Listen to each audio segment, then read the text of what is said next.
Hello Suparna life style స్వాగతం.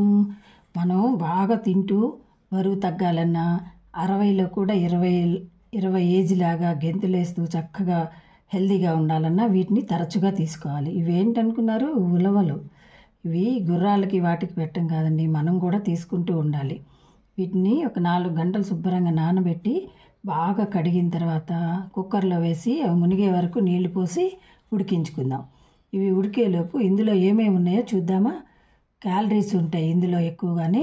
తర్వాత A vitamin, C vitamin, calcium, iron, fibre, carbohydrates, proteins అన్నీ ఉంటాయి ఇందులో.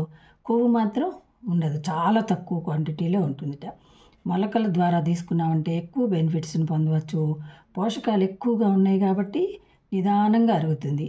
ఇన్సులిన్ ఉత్పత్తిని పెంచుతాయి, ఇన్సులిన్ రెసిస్టెన్స్ని తగ్గిస్తుంది, బ్లడ్ షుగర్ లెవెల్స్ని బాగా తగ్గిస్తుంది, మంచి బ్యాక్టీరియాని హెల్తీగా పనిచేసేటట్లు చేస్తుంది. తర్వాత కిడ్నీలో స్టోన్స్ రాకుండా చూస్తుంది, బ్రెయిన్ సెల్స్ బాగా పనిచేయడానికి ఉపయోగపడుతుంది, బ్లడ్ ప్రెషర్ లెవెల్స్ని కూడా బాగా తగ్గిస్తుంది.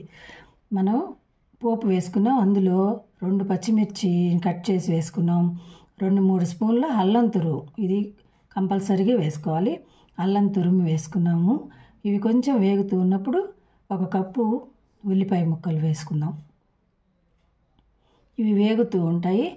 ఇది బ్యాడ్ కొలెస్ట్రాల్ని తగ్గిస్తుంది, క్యాన్సర్ రాకుండా ఉపయోగపడుతుంది, బరువు తగ్గడానికి, తర్వాత బోన్స్ గట్టిగా అవటానికి, అంతేకాకుండా అజీర్తిని నివారిస్తుంది, మొలల నివారణిస్తుంది, రక్తహీనతను తగ్గిస్తుంది. అంతేకాకుండా సంతానం లేని వాళ్ళు కనుక దీన్ని తరచూ తీసుకుంటూ ఉంటే ఆ సమస్య నుంచి బయటపడవచ్చు అని డాక్టర్స్ గట్టిగా చెప్తున్నారు.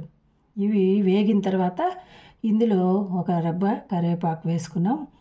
దీన్ని సరిపడేంత సాల్ట్ కూడా వేసుకొని ఇది బాగా కలిపి, మనం ఉలవలు ఉడికిపోయినాయి కదా, వీటిని జాలీలో వేస్తే ఉన్న నీళ్ళన్నీ పోతాయి. ఇప్పుడు వీటిని కూడా ఇందులో పోపులో వేసి ఒక 2 మినిట్స్ బాగా కలిపి వేయించేసి ఆపేసుకోవాలి. ఇవంతా వీటికి పడతాయి. దీన్ని ఆపేసిన తర్వాత మనం ఉల్లికాడలు సన్నగా కట్ చేసుకొని 1 కప్పు ఉల్లికాడలు వేసుకుందాం. తర్వాత పుదీనా, కొత్తిమీర వాటిని కూడా సన్నగా కట్ చేసి వేసుకోవాలి. సన్నగా కట్ చేసి ఇవి కూడా వేసుకున్న తర్వాత మెయిన్ ఇంగ్రీడియంట్ ఇందులో కీరా అనమాట. కీరాని బాగా సన్నగా కట్ చేసుకొని అది కూడా వేసి 1 చెక్క నిమ్మరసం కనుక పిండి వీటిని బాగా కలుపుకొని మనం ఫుల్గా తినేయచ్చు. 1 బౌల్, పెద్ద బౌలు టిఫిన్ లాగా తినచ్చు, లంచ్ లాగా చేసుకోవచ్చు, డిన్నర్ లాగా ఎలా తిన్నా ఈజీగా అరిగిపోతుంది. చక్కగా కడుపు నిండా తినండి, బరువు తగ్గండి, అలాగే హెల్తీగా కూడా ఉండొచ్చు. 60లో కూడా 20 ఏజ్ లాగా ఉండొచ్చు.